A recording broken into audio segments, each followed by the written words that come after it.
It's time to present Scott DuPont to bring you another episode of Finance Your Movie with tips and strategies to help you get your money to tell your story. It's time! Another episode of Finance Your Movie. I am here tonight with James Edward Holley. Welcome, James. Thank you. Nice to So be here. you're Thanks. you're a man who wears many hats, actor, writer, producer, director, but we're going to talk a little bit about tonight on this episode about The Good Fight, your latest film, and a quick thank you and shout out to Andrea at Vision Films. She's wonderful. Yeah, she is. So I'm going to start from the beginning. Um, you live in West Virginia, is that right? That's correct. So you're not from Hollywood. You're not like born with a silver spoon in your mouth, directing lots of films. Did you Yeah. start out acting and then you kind of wanted to make films? Tell us how it all started. I'll give you the abridged version. I'm career military. I retired after 23 years. I did 10 years active service in the Navy, 10 in the Army, 3 in the National Guard. Thank you for And your service. thank you very much. I appreciate that. But the thing about it is, the whole reason I joined the Navy to begin with, back when Desert Storm, right before Desert Storm started, is I grew up wanting to be a writer. I wanted to write movies. I wanted to write books. I wanted to write something, but I was not an academic. I was not good at it. I just had these delusions of grandeur that one day I'd get to do it. And my father, being the pragmatic man that he is, said, "Son, you've never been out of West Virginia. You have nothing to write about. Why don't you go see something?" I got in the Navy and found out I was really good at the military, and I enjoyed it. Ended up making a career of it. And if you fast forward to when my wife and I had our daughter, our second child, um, she turned 8 years old. She wanted to be in plays, and there was a play at a local theater. It was an adult play. It was Titanic the musical, so it was for grown-ups. There were only 3 kids in the whole cast, and she wanted to do it.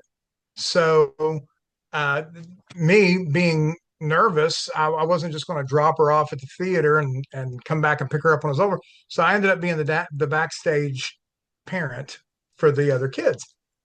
And long story short, a lot of the male cast dropped out. They put together 2 or 3 parts and said, would I do it since I'm there every night anyway? Would I please be in this one part that was actually an amalgamation of 3 other characters? I ended up with like one of the leads in the show. The acting bug got me. I completely Wow. forgot about what my dad had told me, and all of a sudden I was in plays, and I did about 19 plays and musicals over 4 years, and then got a commercial, and then another Wow. commercial, and then a short film, and then the short film led to a feature film in Thailand in 2018, Wow. and it kind of grew from there. Wow. So it appears that in terms of the actual filmmaking, you have a very common path. You produced or directed a few short films first. Yeah, just a couple. Um, Again, I wanted to learn how to write. I didn't know there was any such thing as Final Draft or anything like that, and so I'm sitting on Word trying to come up with scripts and things. And you know how it is in this industry. You've always got a buddy that's got a camera and another guy that's got a mic, and so we get together with folks from the theater that wanted to be in movies, and we'd make these short films. And we made 5 or 6, and they all So got no budget, I'm guessing. Like you just no self-funded. budget. The budget was me buying Little Caesars pizzas and everybody knowing that if they showed up, they'd get free dinner. Yeah. And they all got, every movie got distribution on Shorts TV, on Amazon, things like that. And I started, paychecks started trickling in from that, not big, but enough to make another short. And then when I got into the features, and kind of watched what the line producers and the directors did, I got really, really interested. I was making This is actually, being on other people's features yes, being as in an other people. actor. Yes, I was in a movie called Cave Rescue in 2018. It was a Thai film about the Thai soccer team that was trapped in the cave. Ron Howard made a movie called 13 Lives that was actually the Americanized version of Cave Rescue. And we that was my first taste of a real movie. Wow, Five, wow. 600 extras and um, What a great Asian experience. celebrities. It was amazing. It really was. Spent a month in Thailand making the movie, and I played. I just retired, and I played an American service member that helped coordinate the rescue. So I fit right in. My haircut was already on point, and all that kind of thing. So, and then that job led to another job in London, which led to another job in Thailand again. And the reason I say Wow. that is because the way that the movie The Good Fight came to be is the second time I was in Thailand making what was actually a Swedish film, a Swedish director. It's very inexpensive to film in Thailand, so a lot of people go there to do some of their stuff.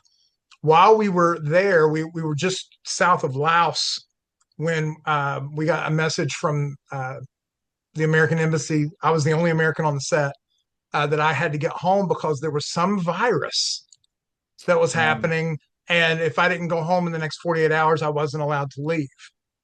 And Thailand was telling me, you're not allowed to stay yeah. because my work visa wouldn't have been that long. So I rushed home and, like everybody else on the planet and everybody else in this business, sat and looked at my friends over Zoom. And we said, well, what can we do? We lost our paychecks from the movies. What do we do now? Which I'm retired. I'm very lucky. I've never ever had to be the starving artist because of the military retirement, and so I had it better than a lot of them. But we found out that there was a local gymnasium that was not going to close during COVID. They were pretty staunch about it, and we said, "Hey, I wonder if they'd buy a commercial off of us so that we can let people know they're going to stay open." And that's literally, it was a boxing gym, and that's literally the inception of this movie. We got home and started editing the commercial and said, this looks really good. What if we write a short? And it just grew from there. 5 years later, here we are.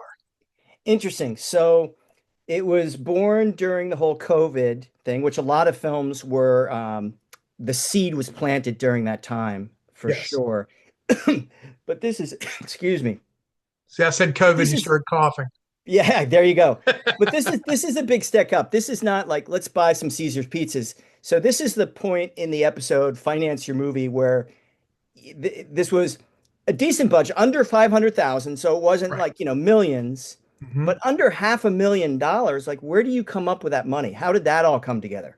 It was a little bit at a time at first. When we thought we were just going to make a short film, um, we have a university close to where I'm at, Marshall University. If you've ever seen Matthew McConaughey's movie We Are I Marshall, just saw it 2 weeks ago. Amazing movie. really, that's where I live. I'm literally, you can almost throw a rock and hit that football stadium. Wow. And so that's they had just graduated their very first class from their cinematography and sound, movie college. Um, and these kids are walking out of school and with no way of going to get a job because of COVID. So I called the cinematographer that I used in the movie, Caden Tooley. I called him and I said, "Hey, do you have any friends that want to make a little money?" And what I started doing is paying a little bit at a time. I couldn't pay him much, $50 a day, whatever, to help us get the commercial made and then eventually the short film. When we realized we wanted to make it higher quality, we started a crowdfunding, and we raised $11,000, and we were like, "Hey, this is great." Uh, Again, we were used to thinking about really small 10-minute movies, 15-minute movies max. Yeah, Caesar's Pizza budget. $11,000 sounded like a lot. $11,000, once we really started making the movie, didn't cover the craft service table for 10 days. I mean, it was, it changes everything. But that got us an extra 5 or 6 days of filming. And once we had a pretty decent hunk of the movie, and because I'm going to say this, because of the way we were filming, I was writing the script at night and we were going to filming it the next day. So we kind of filmed it chronologically by accident, just because of the COVID thing of us being able to go back and look at our dailies and go, okay, So I you think so from you were here kind of shooting, stopping, picking up later. we did a 5 day, a 10 day, a 16 day, and another 16 day. Wow. Um, And I would just write in between those. so obviously you didn't raise the 500,000 or whatever you raised from the 11,000. Did you at a certain point say, "Hey, I gotta go start calling people and get Yes. some serious money," and talk about that process? So I decided I was going to go. Actually, the Cave Rescue movie, it ties right back into me going to Thailand the first time. It was getting its American premiere at the Sunscreen Film Festival down in Clearwater. And they called me and they said, "Hey, there's only going to be 5 or 6 thousand people there because of COVID. Everybody has to wear a mask. Will you show up and represent the United States since it's our U.S. premiere?" So I flew down and I was there just for that movie. But I had on my phone about 40 minutes of The Good Fight raw.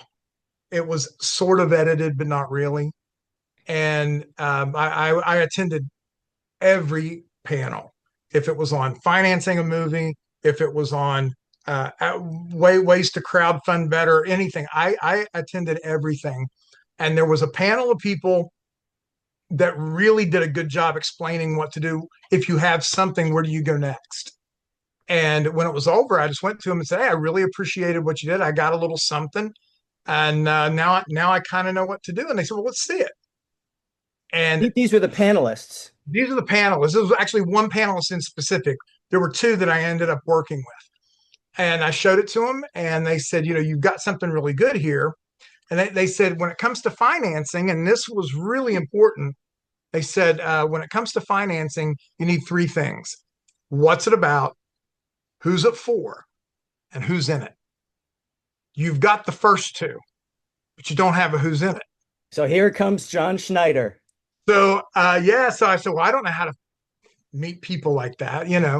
And the guy says, "Well, I know a woman in Nashville, more casting, and we can call her and see."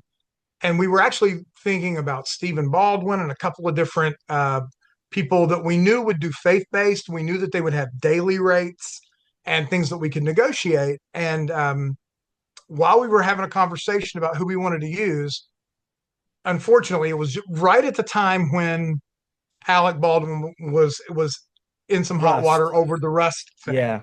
Schneider was on Fox News just hammering him. And I said to the I casting, remember that. I remember John he saying all was that. really Yeah, he aggravated. was very direct. And I told the casting agent, I said, "He sounds like a West Virginia lawyer." And she said, "Well, it's funny you would say that. I worked with him a week ago." She had him on speed dial. She called him. This is the casting director? Yes. The CSA. She calls him and she says, "Hey, I've got another project if you're interested." She gave him the elevator pitch. He said, "Okay, I want to read my part, but it sounds good." Well, there was no part. So I ran back to the hotel. I wrote all night long.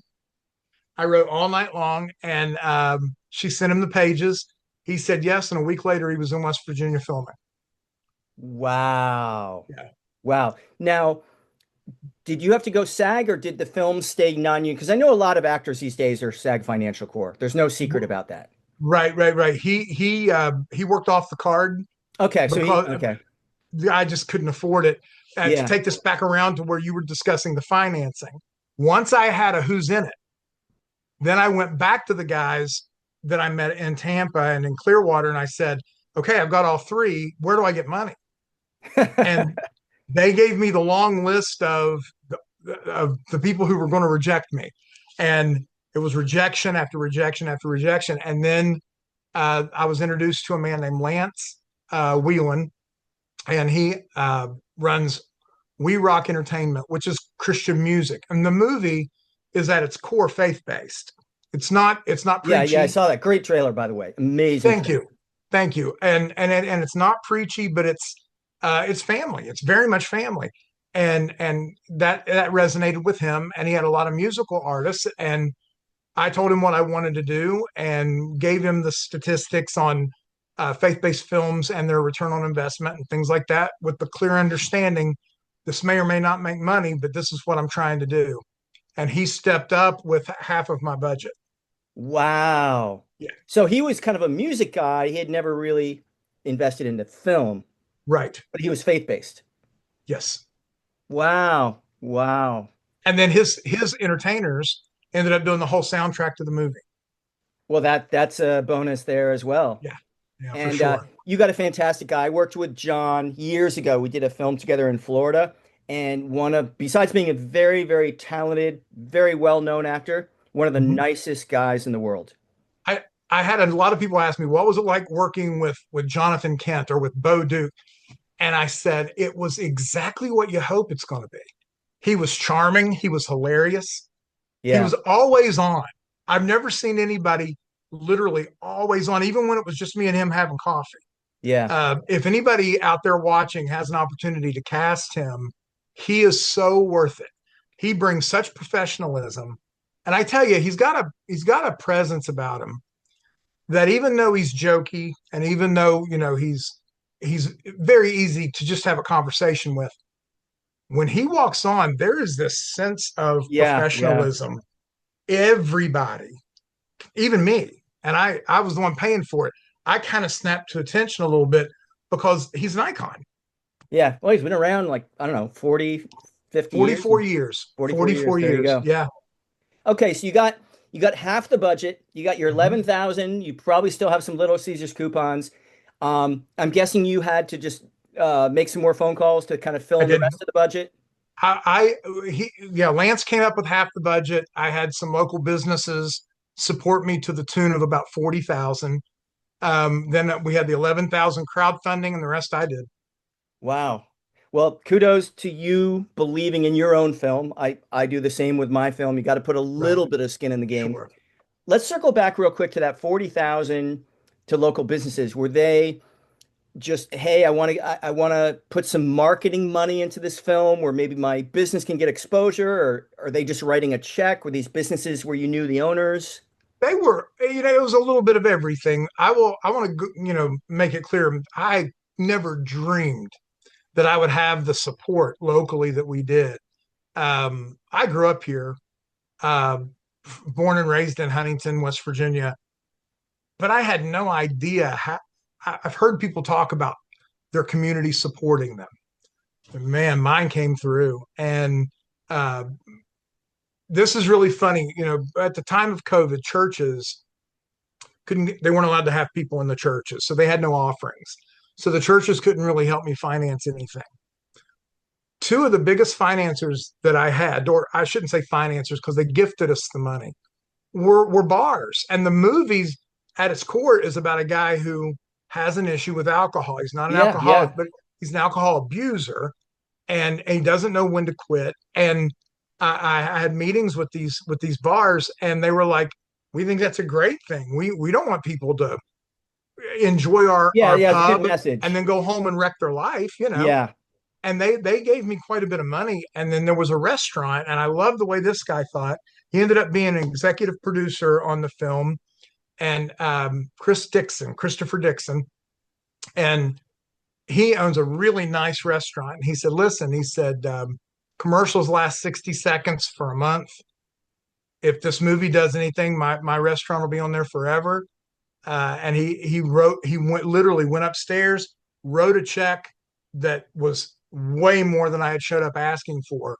And then we filmed 2 days inside his restaurant, and the people are that you see are eating.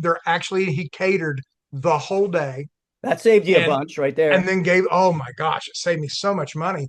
And then he gave us a big check, and he said, if this turns out well, he said, I'll give away DVDs at the restaurant or sell them or whatever. And he's like, I'm in there. And so, I made a point to make sure the name of his restaurant's brought up a couple times in the movie. Yeah, excellent. Well, you bring up a very, very valuable point. I try to stress to people in that if you're in a small community outside of LA, Mhm. like Huntington, they're not shooting movies there every single week. No. So it's kind of something really exciting. And if Yes. a small community sees something you're doing and they believe in it, Mhm. sometimes you can get money. So you proved it, and I'm sure it was a lot of phone calls, a It lot of was. follow-up, and kudos to you for making it You know happen. what? And it's one thing. There's this give and take with things because there's people that argue about, is theater better than movies? Is movies better than theater? Where's the real art? And all of this stuff. I enjoyed my time in theater, but you don't get to see yourself. You're not allowed to film it. Anybody misses the show, they just miss the show. Um, this is show business. And without business, there's no show. So if you want to do this, the money part, as annoying as it might feel, without it, you're not going to be able to do what you're dreaming of. You're not going to be able to make it happen.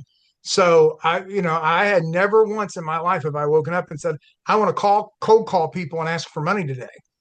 But by doing it, I came up with a significant amount of money. And like I said, 5 years later, from COVID to now, I have this distribution deal. I've worked with John Schneider. I've worked with a number of other celebrities after that on different projects, all because of making those phone calls and raising that money. Yeah. Well, congratulations. Not very, very few people did it. You did it. Looks like a great movie. I want to ask you a question.